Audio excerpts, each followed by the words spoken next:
नमस्कार दोस्तों, एक बार फिर से आपका स्वागत है एस काशियन यूट्यूब चैनल पर। दोस्तों, केंद्रीय विद्यालय की तरफ से हमें दिल्ली में टीजीटी, पीजीटी, पीआरटी की गेस्ट टीचर्स की रिक्रूटमेंट देखने को मिल चुकी है। बाकी आज से पहले भी मैंने एक वीडियो बनाई थी जिसमें मैंने आपको ये बताया था, आपके घर के आसपास अगर कोई केंद्रीय विद्यालय या फिर जिस भी केंद्रीय विद्यालय में आप शिक्षक बनने की इच्छा रखते हैं, आप किस तरह से पता लगा सकते हैं कि उस पर्टिकुलर केंद्रीय विद्यालय में गेस्ट टीचर्स की रिक्रूटमेंट निकली है या फिर नहीं निकली है। बाकी दोस्तों, अगर आप मेरे रेगुलर सब्सक्राइबर हैं तो आपको पता ही होगा कि जो केंद्रीय विद्यालय में गेस्ट टीचर बनते हैं इनका थोड़ा सा अलग होता है माहौल अन्य जो गेस्ट टीचर की रिक्रूटमेंट होती है उनकी अपेक्षा, क्योंकि अगर आपका इसमें सिलेक्शन हो जाता है तो जरूरी नहीं होता कि आपको स्कूल भी अलॉट किए जाएं। तो अगर आप केंद्रीय विद्यालय में गेस्ट टीचर बनने की इच्छा रखते हो या फिर ना रखते हो, लेकिन अगर आप दोस्तों केंद्रीय विद्यालय में परमानेंट टीचर बनने की इच्छा रखते हैं, यहाँ पर मैं परमानेंट टीचर की बात करूँ, चाहे टीजीटी, पीजीटी, पीआरटी किसी भी लेवल के शिक्षक की हम बात करते हैं, तो निश्चित रूप से आपको इस वीडियो को पूरा देखना है, बिल्कुल भी स्किप करके नहीं देखना है। क्योंकि फिलहाल जो हम बात कर रहे हैं वो दिल्ली की बात कर रहे हैं, और दोस्तों दिल्ली में काफ़ी सारे लोग सर्च करते हैं कि दिल्ली में टीचिंग रिक्रूटमेंट, ठीक है, वो टैग्स होते हैं तो हमें पता चल जाता है कि लोग क्या ज़्यादा सर्च कर रहे हैं। बाकी दोस्तों, वीडियो को स्टार्ट करने से पहले इस वीडियो को जिन्होंने स्पॉन्सर किया है, यदि आप DSSB के माध्यम से दिल्ली में जो आपको प्राइमरी टीचर यानी कि पीआरटी की परमानेंट रिक्रूटमेंट देखने को मिलते हैं, यदि आप उसकी तैयारी कर रहे हैं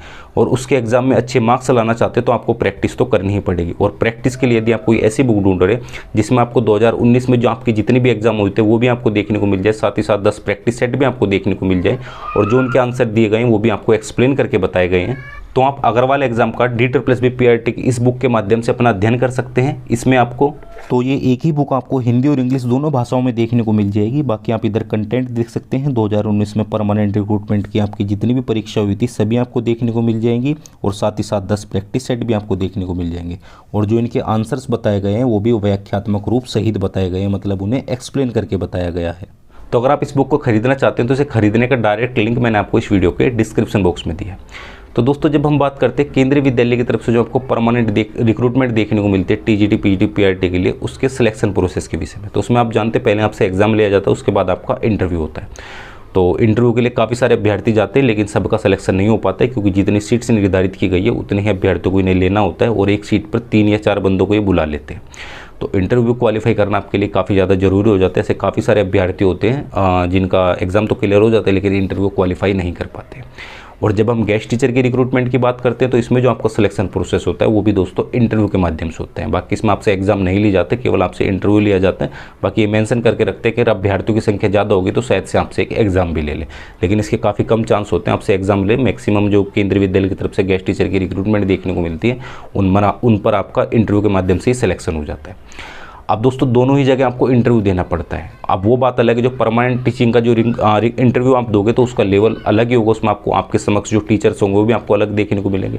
गेस्ट टीचर का अलग होता है तो स्कूल वाले इंटरव्यू ले लेते हैं, लेकिन दोनों इंटरव्यू दोस्तों आपको केंद्रीय विद्यालय में देखने को मिलेंगे, मतलब केंद्रीय विद्यालय के इंप्लॉइज होंगे या फिर टीचर्स होंगे वही आपका इंटरव्यू लेंगे।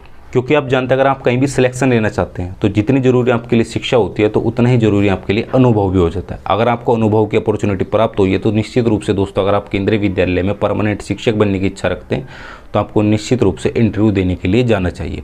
चाहे आप गेस्ट टीचर बने ना बने वो बात अलग है, लेकिन अगर आप परमानेंट टीचर बनना चाहते हैं तो आपको जरूर जाना चाहिए। क्योंकि अगर आपका गेस्ट टीचर में सिलेक्शन हो जाता है और आपको स्कूल अलॉट कर दी जाते हैं तो आप जा सकते हैं, कोई दिक्कत नहीं। बाकी जाए ना चाहे वो आपकी मर्जी पर डिपेंड करता है। बाकी कल को मान के चलो आपका एग्जाम करेक्ट हो जाता है परमानेंट रिक्रूटमेंट का, टीजीटी, पीजीटी, पीआरटी किसी के लिए भी, और उसके बाद आपसे इंटरव्यू लिया जाएगा, तो दोस्तों अगर आप पहले ही गेस्ट टीचर का इंटरव्यू दे चुके होंगे तो काफ़ी हद तक आपकी हेल्प भी हो सकती है। अब वो बात अलग है दोस्तों कि कुछ तो पागल बना देते हैं आपका इंटरव्यू लेने के दौरान, शायद से मुझे ऐसा लगता है। बाकी कुछ केंद्रीय विद्यालय में अच्छे से भी आपके इंटरव्यू ले जाते हैं, ठीक है।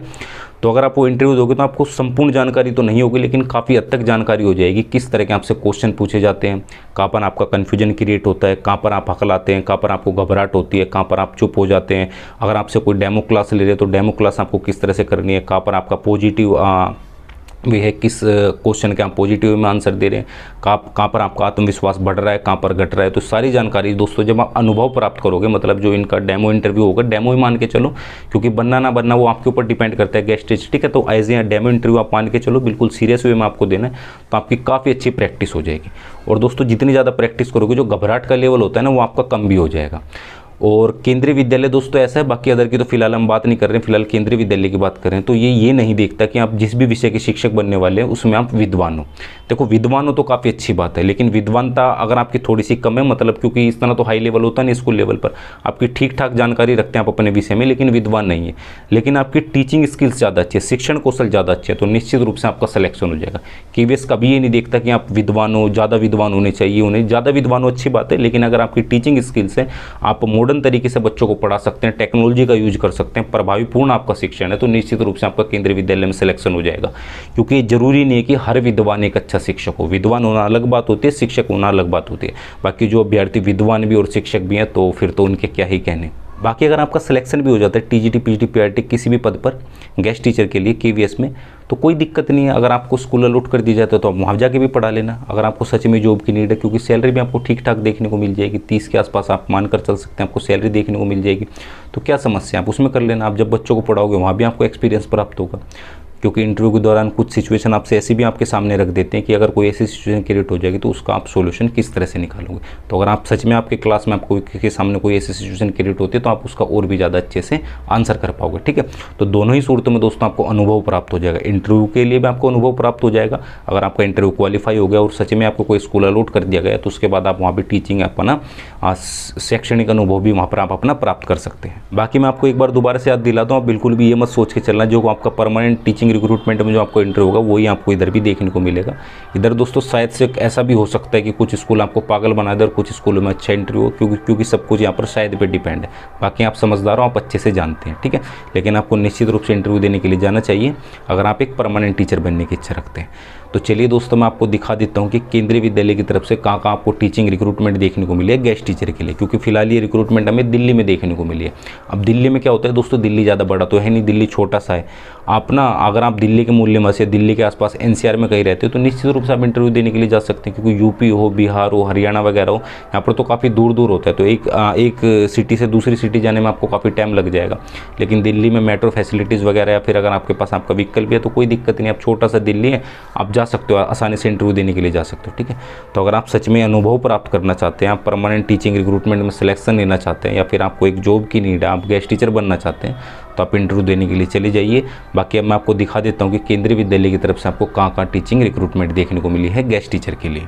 तो वैसे तो दोस्तों इसमें ज़्यादा बताने की ज़रूरत नहीं है, क्योंकि काफ़ी सारी वीडियोस में मैं आपको पहले ही बता चुका हूँ। बाकी मैं आपको जो डेमो करके दिखा रहा हूँ ये आप अपने आसपास के स्कूल्स में भी ट्राई कर सकते हैं। ठीक है, तो फिलहाल मैं डेमो आपको केवीएस का एक केंद्रीय विद्यालय गोल मार्केट दिल्ली में, तो उसका डेमो करके दिखा रहा हूँ। ठीक है, तो आपको कुछ नहीं डालना है, केवीएस डालना है और जिस भी एरिया का आप सर्च करते हैं उसका नाम डालना है। जैसे मेरे केस में गोल मार्केट है तो मैंने गोल मार्केट डाल दिया। ठीक है, तो जैसे आप डालोगे आपको स्टार्टिंग में इनकी वेबसाइट देखने को मिल जाएगी, बाकी थोड़ा नीचे आगे पीछे भी आपको देखने को मिल जाएगी। अब दोस्तों गवर्नमेंट वेबसाइट तो इनकी यही है जो ऑथोराइज है, बाकी जो थर्ड पार्टी वेबसाइट आपको इस तरह की देखने को मिलेगी तो आपको इन पर क्लिक नहीं करना है। आप किस तरह से पहचान करोगे, तो जो आपका एड्रेस होगा जहाँ भी केंद्रीय विद्यालय वो आपको देखने को मिलेगा, उसके बाद आपको kvs.ac.in ये देखने को मिल जाएगा। ठीक है, एरिया का नाम, उसके बाद .kvs.ac.in। ठीक है, बाकी kvs.ac.in ये इनकी ऑफिशियल वेबसाइट है जो कि सभी विद्यालय, बाकी पर्टिकुलर विद्यालय की ढूंढनी है तो एरिया का नाम, उसके बाद kvs.ac.in। ठीक है, तो इस पर आप जैसी वेबसाइट मिले उस पर क्लिक कर देना है। क्लिक करने के बाद जैसे स्क्रॉल करके थोड़ा नीचे आएंगे आपको इधर अनाउंसमेंट वाला सेक्शन दिख जाएगा, व्यू ऑल पे आप इधर टिक करोगे तो आपको सब कुछ इधर ही मिल जाएगा। ठीक है, तो इधर देख रखा है advertisement for the contractual post 2021 से 22 वाले सेशन के लिए। ठीक है, तो आपको इधर से डाउनलोड कर लेना है और बाकी एप्लीकेशन फॉर्म आपको इधर मिल जाएगा। ठीक है, इसी तरह से आपको रिक्रूटमेंट डॉक्टर राजेंद्र प्रसाद केंद्रीय विद्यालय भी दिल्ली की तरफ से देखने को मिली है। ठीक है, the ministry of education government of India, तो आप एक इधर भी ट्राई कर सकते हैं। ठीक है, तो मैंने आपको ये बता दिया गोल मार्केट में केंद्रीय विद्यालय है, बाकी आपका डॉक्टर राजेंद्र प्रसाद एक केंद्रीय विद्यालय ये भी दिल्ली में ही है, और आपका एक और है और ये है आपका आर.के. पुरम सेक्टर 4 ये भी दिल्ली में। ठीक है, तो इनमें आपको कॉन्टैक्ट टीचर की रिक्रूटमेंट देखने को मिल जाएगी। इधर से आप एप्लीकेशन फॉर्म डाउनलोड करोगे और बाकी जो नोटिफिकेशन आप इधर से डाउनलोड कर लेना। नोटिफिकेशन में आपको तमाम जानकारी मिल जाएगी, मतलब आपको कब इंटरव्यू होगा, बाकी एलिजिबिलिटी वगैरह आप जानते होंगे, जिस भी सब्जेक्ट में आप अपनी डिग्री या फिर डिप्लोमा प्राप्त किया शिक्षा के क्षेत्र में, तो आपको पता होगा कि आपसे क्या क्वालिफिकेशन मांगी जाती है, क्योंकि इसमें कोई एडिशनल तो क्वालिफिकेशन आपसे मांगी जाती नहीं है। आपसे वही जो नॉर्मल मैक्सिमम रिक्रूटमेंट में क्वालिफिकेशन मांगी जाती है वही मांगी जाती है। पीजीटी की बात करते हैं तो उसमें आपसे सीटेट नहीं मांगा जाता, बाकी टीजीटी और पीआरटी के लिए आपसे सीटेट की डिमांड की जाती है। पीआरटी के लिए पेपर 1 और टीजीटी के लिए आपका पेपर 2 क्वालिफाई होना चाहिए। और ये सेंट्रल गवर्नमेंट की जॉब है तो रिजर्वेशन का तो कोई इशू इसमें रहता ही नहीं है, ठीक है। तो जिस भी कैटेगरी के उस कैटेगरी में आप अप्लाई कर सकते हैं, चाहे आप भारत के किसी भी राज्य या फिर किसी भी केंद्र शासित प्रदेश के मूल निवासी है। सिलेक्शन प्रोसेस की बात करते हैं तो आप इधर एप्लीकेशन फॉर्म देख सकते हैं। इस एप्लीकेशन फॉर्म के साथ सभी आपके जो भी डॉक्यूमेंट्स हैं उनकी जीरोक्स, मतलब जिन्हें आप फोटोकॉपी बोलते हैं, तो वो अटैच कर लेना। बाकी ओरिजिनल तो आप लेकर चले ही जाओगे और आप इंटरव्यू देने जाना है। इंटरव्यू जैसे भी आपका उसके आधार पर आपका सिलेक्शन हो जाएगा, ठीक है। तो इधर से आप एडवर्टाइजमेंट डाउनलोड कर लेना और आप इधर से एप्लीकेशन फॉर्म वगैरह भी डाउनलोड कर सकते हैं, ठीक है। तो जो मैंने आपको बताया वही आपको करना है, बाकी आप अपने हिसाब से फाइंड कर सकते हैं। किस तरह से फाइंड करना है वो मैंने आपको बता दिया है। तो आप ये नोटिफिकेशन भी देख सकते हैं। डॉक्टर राजेंद्र प्रसाद केंद्रीय विद्यालय राष्ट्रपति संपदा नई दिल्ली में जो स्थित है उसको आप इधर देख सकते हैं। 20 मार्च को आपका इंटरव्यू लिया जाएगा, ठीक है। तो इसमें एप्लीकेशन फॉर्म भी आपको देखने को मिल जाएगा, कुछ एलिजिबिलिटी क्राइटेरिया आपका दिया गया है। और जब दूसरे केस में आपका देखते हैं गोल मार्केट में जो केंद्रीय विद्यालय स्थित है उसकी भी डेट्स वगैरह इधर दे रखी है। 22, 23, 24, 25, 26 को आपके इंटरव्यू कंडक्ट कराए जाएंगे अलग अलग हिसाब से, ठीक है। तो आप देख लेना आपका सब्जेक्ट कहाँ पर है इधर। बाकी एक और मैंने आपको स्कूल दिखाया था, हाँ, केंद्रीय विद्यालय आर के पुरम सेक्टर 4 में, ठीक है। तो इसका भी आप इंटरव्यू का शेड्यूल देख सकते हैं, ठीक है। तो डेट्स वगैरह इधर मेंशन कर रखी है। तो क्वालिफिकेशन तो चाहे कौन से भी केंद्रीय विद्यालय में चले जाए सेम की सेम आपको देखने को मिलेगी, ठीक है। तो डेट्स वगैरह दिखाने के लिए मैंने आपको ये नोटिफिकेशन दिखाए हैं। तो बस दोस्तों फिलहाल की वीडियो में इतना ही। अगर आपको ये वीडियो पसंद है वीडियो को फटाफट से लाइक करें और जो भी अभ्यर्थी केंद्रीय विद्यालय में गेस्ट टीचर या फिर परमानेंट टीचर बनने की इच्छा रखते हैं तो उन अभ्यर्थियों के बाद आप इस वीडियो को शेयर भी कर सकते हैं। बाकी अगर आपने अभी तक हमारे चैनल को सब्सक्राइब नहीं किया तो आप हमारे चैनल को भी सब्सक्राइब कर सकते हैं, क्योंकि हमारे चैनल केवल शिक्षकों और भावी शिक्षकों के लिए ही।